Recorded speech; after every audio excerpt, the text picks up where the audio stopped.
छोड़ साधु रामपाल जी भगवान की जय। और ये पुस्तक मैं महाराज जी को देना चाहूँगा। सच साहेब। Welcome to back my YouTube channel. I hope आप लोग अच्छे होंगे। बंदी छोड़ साधु रामपाल जी भगवान की जय। सभी भक्तों को सच साहेब जी। जैसा कि आप देखेंगे हमारे बगल में ही महाराज जी हैं और महाराज जी से हम नाम जानने की कोशिश करेंगे कि महाराज जी का नाम क्या हुआ। जी महाराज जी, आप जी का नाम क्या हुआ? मेरा नाम है पुरुषोत्तम दास, एक छोटा सा है।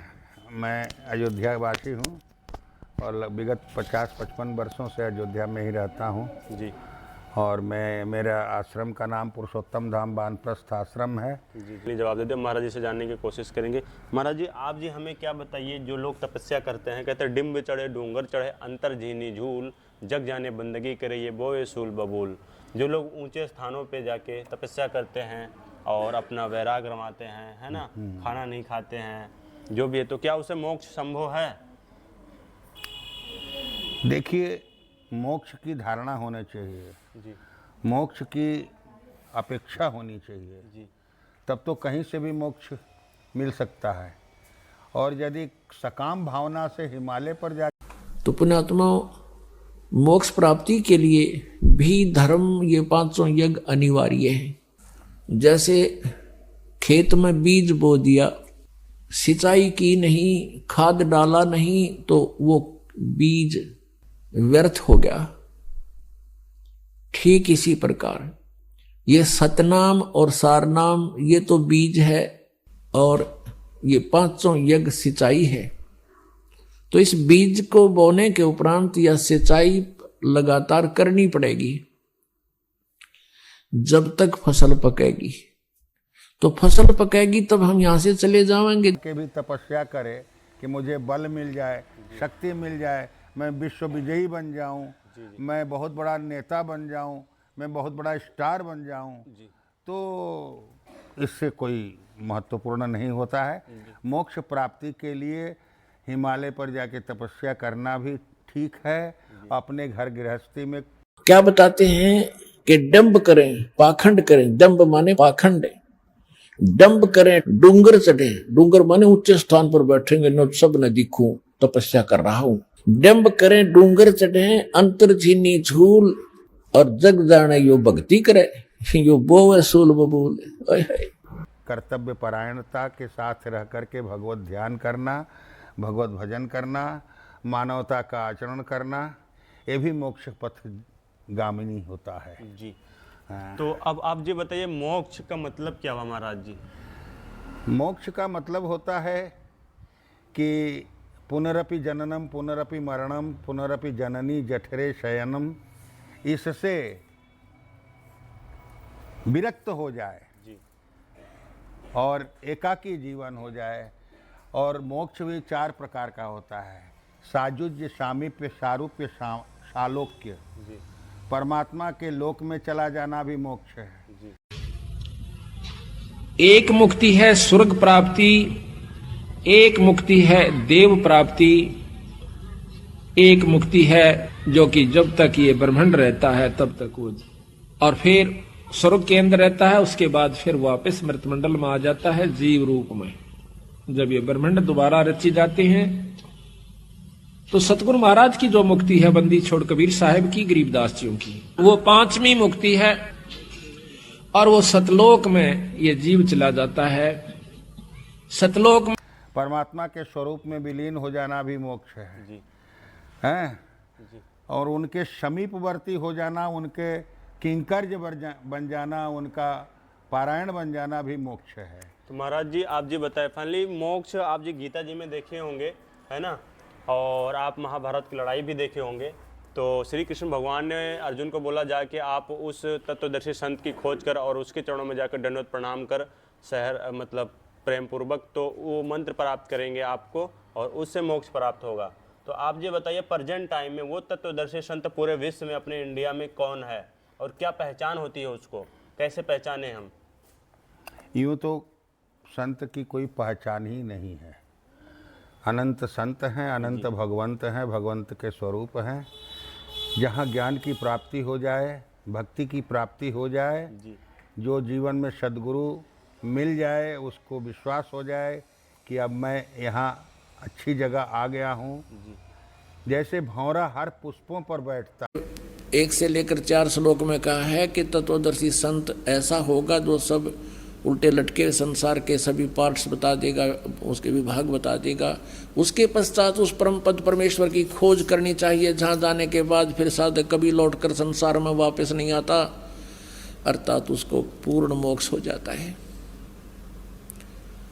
इससे सिद्ध है कि गीता ज्ञान दाता ब्रह्म से भी ऊपर कोई सुप्रीम पावर है, और वो परम अक्षर ब्रह्म है। उसका अभी आपको उल्लेख बताया था 8वें अध्याय के प्रथम श्लोक में अर्जुन ने पूछा था कि जी जी और हर पुष्पों से खुशबू लेता है, लेकिन जिस दिन उसको कमल से परिचय हो जाता है और कमल पर बैठ जाता है, फिर अन्य पुष्पों को वो भूल जाता है, क्योंकि वहाँ तो रसमालयम, वहाँ तो अनंत समृद्धि है, सुगंधि की, पराग की, हैं। भंवरा इतना दीवाना हो जाता है कि जो काठ को छिद्र करके उसमें घर बना सकता है, वह उसके पंखुड़ी को छेद करके रात्रि में बाहर नहीं जाना चाहता, जी उसी में बैठा रहना चाहता है। जी इसी तरह से जीवन में ऐसा सद्गुरु मिल जाए जी जहाँ अपना मन रम जाए, मान ले और सम्यक प्रकार की ज्ञान की उपलब्धि हो जाए, जी वह सद्गुरु है। और ऐसे सद्गुरु से आपको बताया कि गुरु कौन है। गुरु भगवान हो सकता है, दूसरा गुरु हो ही नहीं सकता। क्योंकि गुरु सारी, सतगुरु कहो गुरु कहो, सतगुरु इसलिए कहना पड़ गया कि नकली गुरु बने होंगे, नहीं तो गुरु शब्द पर्याप्त है। गुरु माने रास्ता दिखाने वाला, सच्चा रास्ता दिखाने वाला। लेकिन झूठे गुरु हो गए, इसलिए सतगुरु की आवश्यकता पड़ेगी। तो सतगुरु कहो और उसको गुरु कहो, परमात्मा ही आते हैं।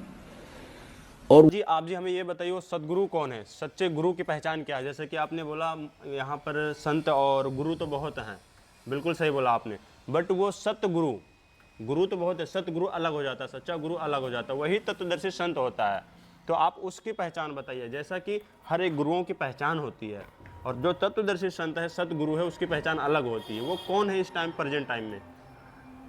प्रेजेंट टाइम में बताना मुश्किल है, जी क्योंकि सभी अपने आप को तत्वदर्शी मानते हैं, जी सभी अपने आप को परम सिद्ध मानते हैं। जी लेकिन इसमें महत्वपूर्ण योगदान उस जिज्ञासु भक्त का है जी जिसकी आत्मसंतुष्टि हो। आपको बताया कि गुरु कौन है। गुरु भगवान हो सकता है, दूसरा गुरु हो ही नहीं सकता। क्योंकि गुरु सारी, सतगुरु कहो गुरु कहो, सतगुरु इसलिए कहना पड़ गया कि नकली गुरु बने होंगे, नहीं तो गुरु शब्द पर्याप्त है। गुरु माने रास्ता दिखाने वाला, सच्चा रास्ता दिखाने वाला। लेकिन झूठे गुरु हो गए, इसलिए सतगुरु की आवश्यकता पड़ेगी। तो सतगुरु कहो और उसको गुरु कहो, परमात्मा ही आते हैं, और वो ही गुरु हो सकते हैं। भी बता दे, अगर आप भी बता दोगे तो आप भी सदगुरु बन सकते हो, बट उसकी पहचान कौन बता पाया और कौन है? तो पहचान होती है महाराज जी।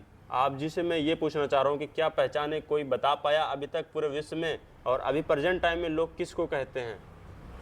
और उसी के चरणों में जाने से मोक्ष का संभव है, अर्थात पूर्ण परमात्मा स्वयं ही होता है। वो सतगुरु एक होता है, चारों युग में आता है। सदगुरु तो एक होता ही है, लेकिन उसी सदगुरु के ही द्वारा ये जाना जा सकता है कि संसार रूपी बट वृक्ष के जो उल्टा जो जड़ है ना जी उसकी कितनी शाखाएं हैं जी और कितने उसमें से स्रोत निकले हैं, जी इस सब की जानकारी किसी सदगुरु के द्वारा ही मिल सकती है। जी और ये कहिए कि मैं बता दूं, जी ऐसा संभव नहीं है। जी हैं, हम लोगों ने तो शास्त्र को पढ़ा है, जी शास्त्र को जहाँ तक अपने ज्ञान के अनुसार जाना है। ज्योति निरंजन काल, ये अक्षर पुरुष, सरब्रह्म, सरपुरुष या काल ब्रह्म, इसी को कहते हैं।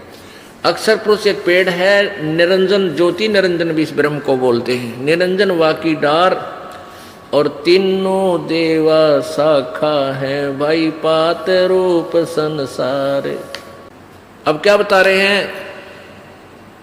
लेकिन उसके मर्मज्ञ तो हम लोग हैं नहीं। बिल्कुल। मर्मज्ञ तो वही लोग हैं जो अपने आप को सिद्ध संत मानते हैं। जी, यहाँ पर महाराज जी ठीक है, आपने जहाँ तक बताया ठीक है ना, और जहाँ तक आपको ज्ञान है, नॉलेज है, उस हिसाब से आप बताए।